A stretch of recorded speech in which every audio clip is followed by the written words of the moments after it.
전력학에서 또 다른 하나가 복사라고 있거든요. 혹시 들었을지 모르겠네요. 복사는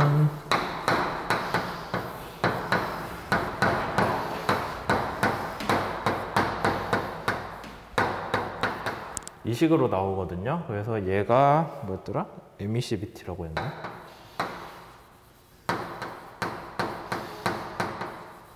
그 다음에 얘가 볼츠만 뭐 상수였는데 스테판 볼츠만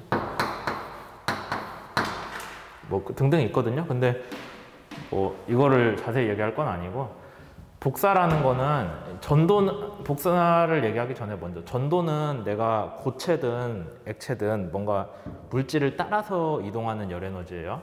그 다음에 대류는 내 주위 유체가 열에너지를 갖고 딴 데 가서 나눠주는 그런 상황인데, 복사는 주위에 매개체가 없어도 전달이 돼요. 전자기파 형태로 전달이 되는 게 복사입니다. 그래서 여러분들이 이거를 컴퓨터 전원을 켜가지고 칩을 열심히 돌렸는데 이제 말도 안 되게 오래 돌렸어요. 열을 엄청 세게 줘가지고 막 하면은 뭐 재수가 없으면 얘가 이제 빨갛게 달궈져서 빛이 나겠죠. 그 빛이 난다고 하는 게 복사가 되는 거예요. 그래서 전자기파 형태로 주위에 열에너지를 방출을 하는 게 복사인데, 사실 우리가 일반적으로 볼 일은 거의 없죠. 뭐 아예 없는 건 아닌데, 우리가 해석 대상으로 했을 때 복사까지 발생할 정도로 가면 그건 뭔가 망한 거예요. 그렇게 온도가 높아지면은. 뭐 이제 특히 이제 보시면은 얘가 온도의 4제곱이잖아요. 그러니까 온도 차이가 어지간히 적어서는 티가 안 나요. 온도 차이가 많이 벌어져야 복사 열이 막 발생하는 것처럼 느껴지거든요. 대표적인 게 저기 뭐 태양 같은 거, 거기서 나오는 에너지는 중간에 지구까지 올 때 아무 매개체 없잖아요. 진공이니까. 다 복사로 에너지가 오는 거예요. 그러니까 그런 상황에서 우리가 보는 거지, 뭐 그냥 일반적으로 사는 세상에서는 복사열까지 우리가 구태여 고려를 하지는 않습니다. 그래서 이런 것까지 설명을 했네요.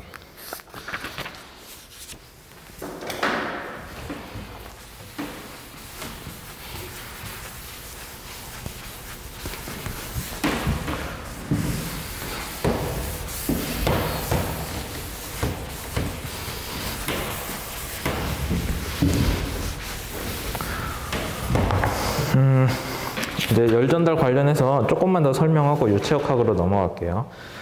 이제 책에 나온 내용들 한번 쭉 따라가 볼게요. 책에서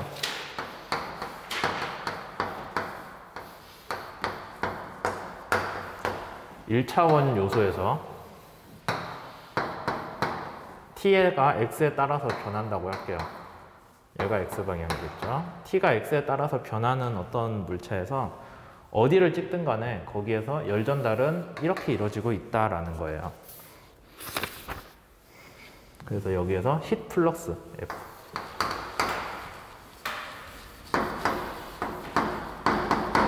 히트 플럭스라는 개념이 나오는데, 아마 플럭스를 들어봤을 수도 있고 안 들어봤을 수도 있는데, 플럭스라고 하는 건 단위 면적당 뭔가 통과하는 양, 그걸 플럭스라고 해요. 그래서 아마 유체역학에서도 유속에 대한 유체 속도를 어떤 단위 면적에 대해서 걔를 통과해서 가는 유체 속도를 우리가 플럭스라고 하거든요.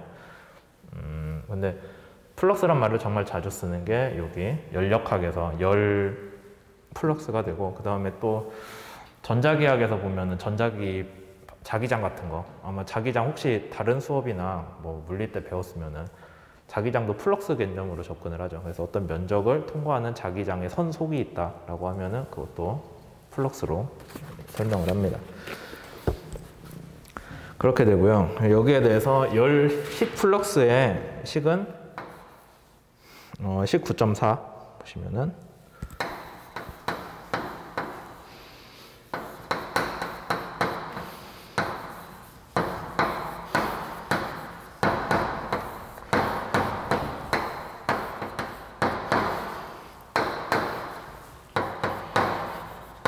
지금 이 책은 대류를 아예 얘기를 안 하고 있거든요. 그러니까 전도만 있다고 하는 거예요.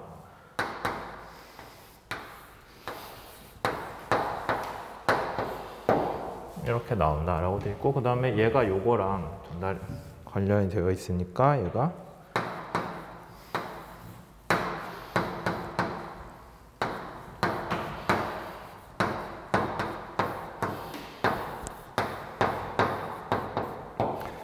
이렇게 되겠죠. 근데 이제 요 식을 놓고 보면은 뭐 여러분들이 옛날에 유체역학 때 배웠던 것 중에 좀 뭔가 친숙한 식이랑 관련이 될 수 있는데 요런 꼴로 나와 있는 식이 하나가 있었어요. 옛날에 여러분들이 배웠던 게 그 점성에 대해서 한다면은 마이너스가 있었나 그때? 그건 없었던 것 같네. 요 x 말고 쉬어니까 우리가 쉬어 스트레인이면 뭐라고 해줘요? V겠죠. x 오버 u는 안 돼요. 걔는 컨티뉴이티 문제고 이런 식으로 돼요. 그러니까 이제 유체역학이랑 연력학이랑 사실 많이 비슷하거든요.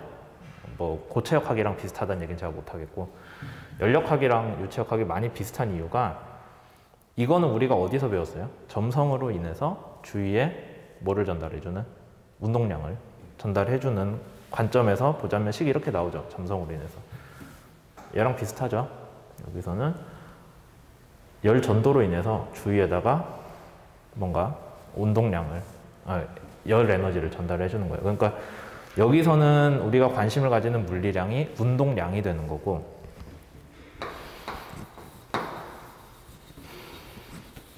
여기서는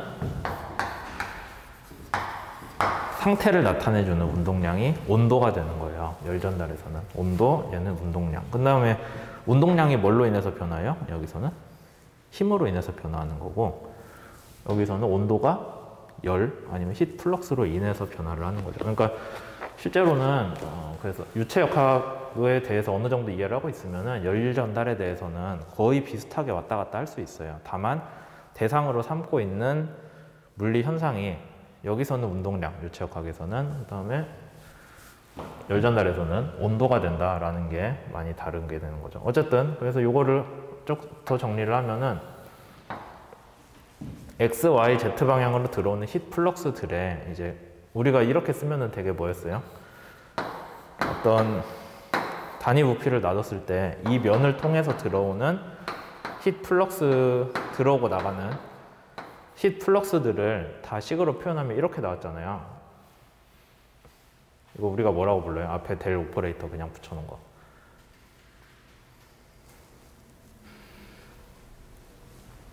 플럭스에 대해서니까. 플럭스는 방향이 있는 거고. 데리버티브. 데리버티브가 뭐였어요? 데리버티브가 어떤 부피에 대해서 들어오고 나가는 플럭스들의 양이었잖아요. 그러니까 데리버티브를 구하면은 이렇게 나올 거란 거죠. 그래서 그냥 이게 힛 플럭스가 마이너스 붙여야죠. 이 식깔. 얘가 힛 플럭스가 되고 그 힛 플럭스가 이 컨트롤 볼륨에 들어오고 나가고 있을 때 우리가 데리버티브를 구하면은 걔가 이 볼륨에 들어오고 나가는 전체 양이 된다고 했잖아요. 그래서 식이 이렇게 나옵니다. 그러니까 얘는 전도로 인해서 열이 들어오고 나가는 모든 양을 뜻해요. 어떤 특정한 작은 부피에 대해서 전도로 인해서 들어오고 나가는 모든 양에다가 여기 Q는 조금 우리가 유체랑 다른 게 열 에너지는 없다가도 생길 수 있거든요. 없다가도 생길 수 있기 때문에 열 에너지의 생성량이라고 하고 그걸 통째로 다 더하면은 어떤 시스템의 온도 변화라고 이해를 하면 돼요. 그러면 얘가 결국엔 뭐랑 같은 식이냐면은 우리가 옛날에 배웠던 유체역학 지배방정식 두 개 중에 첫 번째가 뭐였어요? 컨티뉴이티, 연속방정식. 연속방정식은 뭐의 보존이었어요? 질량의 보존이었잖아요. 그러니까 질량 보존 관점에서 보자면은 여기다가 얘를 붙일까? 로가 이 안에 들어가는 게 좋겠다.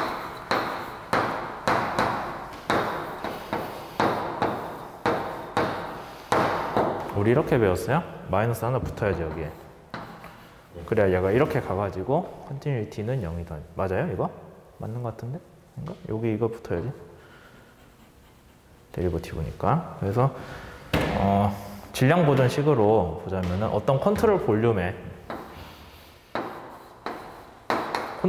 들어오고 나가는 질량 플럭스, 매수 플럭스를 다 더한 거는 여기 안에서의 질량 변화량이랑 같다라는 게 컨티뉴이티잖아요. 질량 보존. 걔랑 똑같이 들어오고 나가는 열 에너지, 그 다음에 열로 인해서 내부의 온도 변화예요. 이거 두 개는 각각 여기에 대응이 될 수 있는데, 우리가 원래는 질량은 있다 생기는 거 없잖아요. 하지만 열 에너지는 없다 생길 수 있겠죠. 그러니까 요 항이 새로 들어가 있을 뿐이에요. 그렇게 이해를 하시면은 열 전달에 대해서 이해를 할 수 있습니다. 그래서 다시 얘기하지만 열 전달하고 유체역학이 많이 비슷하긴 한데, 이제 여러분들이 중간에 제일 헷갈리는 거는 오히려 열 전달은 쉬기 쉬워요. 왜냐면은 상태 함수가 온도라는 걸로 나타나거든요. 그러니까 온도랑 속도를 여러분들이 구분을 못할 건 아니잖아요. 근데 유체역학에서는 자주 헷갈리는 게, 상태 함수는 운동량으로 나타나니까 얘도 U를 가지고 있고, 걔가 전달되는 과정에서도 속도를 타고 전달이 되죠. 그러니까 열 에너지가 속도를 타고 전달된다라는 건 이해가 되는데, 운동량이 속도를 타고 전달된다면 결국엔 속도가 속도랑 관련이 있다라는 말이 되잖아요. 그래서 오히려 유체역학 쪽이 조금 더 이해하기가 난해한 면이 있어요. 이것도 딱 보시면 얘는 전도로 인한 열 전달이야, 이해는 되잖아요. 근데 얘는 뭐예요? 그냥 딱 봤을 때 뭔지 모르잖아요. 정확히 얘기하면은 질량에 대한 플럭스가 단위 부피에 들어오고 나가는 거라고 하는데, 그게 상태 함수랑 그 다음에 여러분들이 그 운동을 결정짓는 중요한 분리 현상이랑이 서로 구분이 잘 안 되거든요. 여기서는 똑같이 U로 나오기 때문에. 그래서 조금 유체역학이 더 복잡한 면이 있습니다. 해석하기가 조금 더 어렵겠죠. 그런 문제들이 있고요. 사실 이걸 가지고 뭐 여러분들이 완전히 설명을, 이 다른 하나의 수업을 들어야 되는 거지, 여기서 짧게 설명한다고 다 이해될 건 아닌 걸로 저도 생각을 하고요.